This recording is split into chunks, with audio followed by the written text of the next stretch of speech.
हिंदुस्तान हो जाओ सावधान, चीन करने वाला है जंग का ऐलान। सीमा पर चीन की खुराफात जारी है, भीषण युद्ध की हो रही तैयारी है। 62 वाली जंग का इस बार बदला निकालेंगे, चीन की पूरी बैंड बजा डालेंगे। दोस्तों, सीमा पर चीन की तैयारी एक बार फिर से दिखा रही है कि भारत और चीन के बीच कुछ खतरनाक होने वाला है, कुछ ऐसा जिसका अब तक केवल कयास लगाया जा रहा था, केवल ख्याली पुलाव पकाया जा रहा था, लेकिन यह हकीकत की जमीन पर उतरने को अब तैयार हो गया है। जी हां, सही सुन रहे हैं आप। जैसा आप सोच रहे हैं बिल्कुल वैसा ही अब होने वाला है। फिर जंग का मैदान सजने वाला है, दोनों देशों की सेनाएं फिर आमने सामने आने वाली हैं, फिर गोली बारूदों की गड़गड़ाहट सुनाई देने वाली है, फिर मिसाइलों की आसमानी लड़ाई होने वाली है, फिर जंगी जहाजों की आवाज मन को डराने वाली है। सुनने में थोड़ा अजीब लग रहा होगा, लेकिन चीन की हरकतें इसी ओर इशारा कर रही हैं। लेकिन इस बार वो नहीं होगा जो 62 में हुआ था। इस बार मोदी चीन का तगड़ा ताबीज बनाने की पूरी तैयारी कर चुके हैं। उसका पूरा हिसाब किताब निकाल लिया गया है। उसके सारे कुकर्मों का जवाब देने के लिए खाका तैयार कर लिया है। बस चीन की एक गुस्ताखी की देर है, फिर जो होगा वो इतिहास के पन्नों में दर्ज हो जाएगा। दोस्तों, माँ भारती के सपूत चीन को मजा चखाने के लिए कुलबुला रहे हैं। इस बार वो चीन को ऐसा अंजाम दिखाना चाह रहे हैं कि उसकी रूह तक कांप जाए और वो दोबारा कभी माँ भारती की तरफ आंख उठाकर देखने की हिमाकत ना करे। दोस्तों, दरअसल तवांग और गलवान की घटना के बाद चीन सुधरा नहीं है। वो लगातार बॉर्डर पर अपनी तैयारी को मजबूत कर रहा है। खतरनाक हथियारों के साथ ही वो अपनी सेना की संख्या लगातार बढ़ा रहा है, जिसके बाद भारत भी सचेत हो गया है और उसने भी चीन को मुंह तोड़ जवाब देने की तैयारी शुरू कर दी है। दोस्तों, यहाँ सवाल ये उठता है कि क्या सीमा पर शांति बहाली के बाद चीन का केवल दिखावटी चेहरा है? क्या वो सीमा पर अभी अपने नापाक मंसूबों को लेकर साजिश रच रहा है? दोस्तों, अगर ऐसा है तो भारत के लिए ये खतरे की घंटी है, क्योंकि चीन की साजिश में पाकिस्तान भी कहीं ना कहीं जरूर शरीक होगा और चीन की मंशा भारत को एक साथ 2 मोर्चों पर घेरने की होगी। लिहाजा भारत को भी तगड़ी तैयारी करनी होगी, जिसके लिए मोदी ने तैयारी शुरू कर दी है।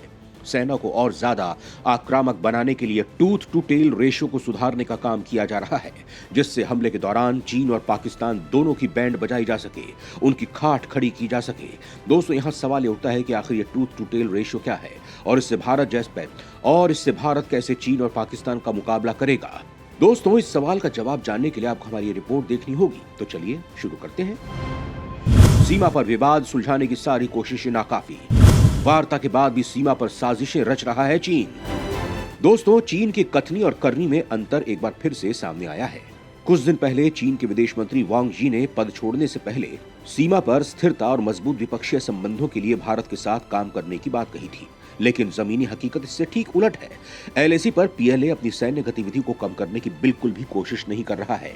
अरुणाचल प्रदेश में सीमा पर अतिरिक्त फोर्स को वापस लेने के लिए पीएलए ने अभी तक कोई कदम नहीं उठाए हैं, बल्कि वो तवांग और वलांग सेक्टर पर फोर्स लगातार बढ़ा रहा है, बड़ी संख्या में हथियारों को भी तैनात कर रहा है। दोस्तों, यहाँ बड़ा सवाल ये उठता है कि क्या तवांग की घटना से चीन ने सबक नहीं लिया है? क्या तवांग की कुटाई ड्रैगन भूल गया है? क्या तवांग में हुई बेइज्जती का चीन बदला लेना चाह रहा है? दोस्तों, दरअसल एलएसी पर तनाव हालिया सालों से कुछ ज्यादा ही गहरा गया है। विवाद पहले भी था, लेकिन तब इस तरह की झड़प देखने को कम मिलती थी। उसकी एक वजह यह भी है कि भारत से सटी सीमाओं पर चीन इंफ्रास्ट्रक्चर को बढ़ा रहा है, सैनिकों की तैनाती बढ़ा रहा है। लिहाजा भारत भी सीमा पर अपनी स्थिति मजबूत करने में लगा है, जिससे टेंशन पूरी तरह हाई है।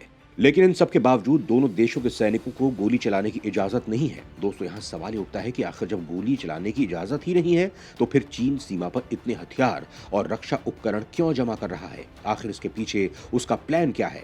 क्या वो अरुणाचल पर एकाएक धावा बोलना चाहता है? दोस्तों, चीन पर नजर रखने वालों का कहना है कि चीन जिस तरह से सीमा पर फोर्स तैनात कर रहा है, उसे नजरअंदाज नहीं किया जा सकता। सीमा पर भारत के लिए अतिरिक्त पीएलए रिजर्व हमेशा से ही एक सैन्य खतरा पैदा करता रहा है। एक पीएलए कैब को सिलीगुड़ी कॉरिडोर के पार चुम्बी घाटी में फरीदोंग में तैनात किया गया है। एक पीएलए कैब को तवांग को कोना काउंटी में और 2 अरुणाचल प्रदेश के वलांग सेक्टर में तैनात किए गए हैं। यह सब साफ इंगित करता है कि चीनी विदेश मंत्री की स्थिरता वाला बयान पीएलए के रुख के विपरीत है। दोस्तों, सीमा पर जमीनी हकीकत यह है कि चीन की सीमा किसी भी हमले के लिए पूरी तरह से तैयार है। किसी भी हवाई हमले से खुद को बचाने के लिए सभी ठिकानों को भूमिगत ब्लास्ट पेन से मजबूत किया गया है। पीएलए ने शिनजियांग के ताशी कुरगन से लेकर अरुणाचल प्रदेश सेक्टर में निंगची तक सभी जगहों पर मिसाइलें तैनात कर रखी हैं। दोस्तों, यहाँ सवाल ये उठता है कि क्या चीन की ये तैयारी भारत के लिए खतरे की घंटी है। दोस्तों, बीजिंग पर पैनी नजर रखने वाले एक्सपर्ट्स का मानना है कि एलएसी पर चीनी सेना की मौजूदगी गंभीर चिंता की बात है, लिहाजा भारत को सावधान हो जाना चाहिए।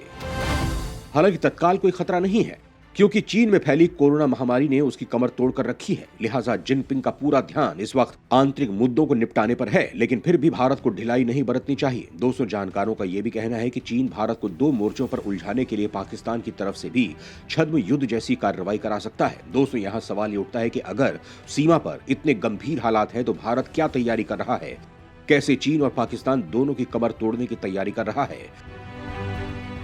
चीन और पाकिस्तान को ध्यान में रखकर भारत बदल रहा सेना का स्वरूप। टूथ टू टेल रेशो पर अब बारीकी से हो रहा है काम। दोस्तों, युद्ध के तरीके बदल रहे हैं और इस बात को दुनिया के कई बड़े देश समझ रहे हैं। रूस यूक्रेन युद्ध को देखकर इस बात को समझा जा सकता है, अब वो जमाना गया कि युद्ध सिर्फ जमीन पर रहकर लड़ा जाएगा। सेना के लिए ड्रोन और दूसरी आधुनिक तकनीक कितनी अहम हो गई है, इसको समझा जा सकता है। दुनिया के कई ताकतवर देश अपनी सेना को लेकर अलग अलग योजना पर काम कर रहे हैं। भारत भी इस दिशा में तेजी से आगे बढ़ रहा है। पहले पाकिस्तान और अब चीन के साथ सीमा पर जो हालात हैं, उसको देखते हुए भारतीय सेना का अपग्रेडेशन पर जोर है। ताकतवर भारतीय सेना के आधुनिकीकरण पर जोर दिया जा रहा है। हाईटेक हथियारों की खरीद के साथ आधुनिकीकरण पर जोर दिया जा रहा है। 12 लाख जवानों वाली ताकतवर सेना अब अपने टूथ टू टेल रेशियो को सही करने का प्रस्ताव पर काम कर रही है। दोस्तों, यहाँ सवाल ये उठता है कि सेना के भीतर टूथ टू टेल रेशियो आखिर है क्या और भारतीय सेना कैसे इसमें सुधार कर रही है। दोस्तों, सीधे और आसान शब्दों में इसको ऐसे समझा जा सकता है, अगर कोई युद्ध होता है और इस युद्ध में जो सेना की टुकड़ियां सीधे लड़ाई लड़ती हैं, उनको टूथ कहा जाता है। सीधी लड़ाई लड़ने वाली टुकड़ियों को सपोर्ट देने वाली दूसरी टुकड़ियां टेल कहलाती हैं। दोस्तों, भारतीय सेना की कॉम्बैट आर्म्स और सपोर्ट सर्विसेज के पूरे नंबर को टूथ टू टेल रेशियो कहा जाता है। इस रेशियो को सही करने के लिए सेना के कई अनावश्यक विभागों को बंद करने की तैयारी है। सेना के भीतर कुछ स्टैटिक यूनिट के अलावा जम्मू और कश्मीर के एंटी टेरर यूनिट, राष्ट्रीय राइफल्स में भी बदलाव देखने को मिल सकता है। दोस्तों, भारतीय सेना में करीब 12 लाख जवान हैं और रिजर्व ट्रूप्स भी शामिल हैं। इसको लेकर अलग अलग लेवल पर मैनेज किया जाता है। सेना मुख्यालय, army command, army core, brigade, battalion, company, पलटन के जरिए सेना को मैनेज किया जाता है। अब आते हैं भारतीय सेना की टूथ टू टेल रेशियो पर। भारतीय सेना की सभी डिविजन्स की औसत क्षमता करीब 27,000 सैनिकों की है। इनमें 18,000 के करीब सैनिक सीधे मुकाबले के लिए हैं, वहीं करीब 9,000 सैनिक योद्धाओं की मदद के लिए हैं। ये एक डिवीजन का टूथ टू टेल रेशियो है। भारतीय सेना के एक डिवीजन में औसतन करीब 9,000 सैनिक टेल की भूमिका में हैं। वहीं पड़ोसी देश खासकर पाकिस्तान और चीन की बात की जाए तो पाकिस्तान में आंकड़ा करीब 2300 और चीन में करीब 1200 का है। दोस्तों, पड़ोसियों की इस तकनीक को देखते हुए भारतीय सेना भी अपनी सेना के स्वरूप में कुछ बड़े बदलाव करने जा रही है। दोस्तों, यहाँ बड़ा सवाल ये उठता है कि आखिर भारतीय सेना वो कौन कौन से बदलाव करने जा रही है जिससे हमारी सेना दुश्मन पर हमेशा भारी पड़ेगी और ये तैयारी कब तक मुकम्मल हो जाएगी। दोस्तों, भविष्य के किसी भी खतरे को देखते हुए भारतीय सेना की ओर से भी तैयारी शुरू कर दी गई है।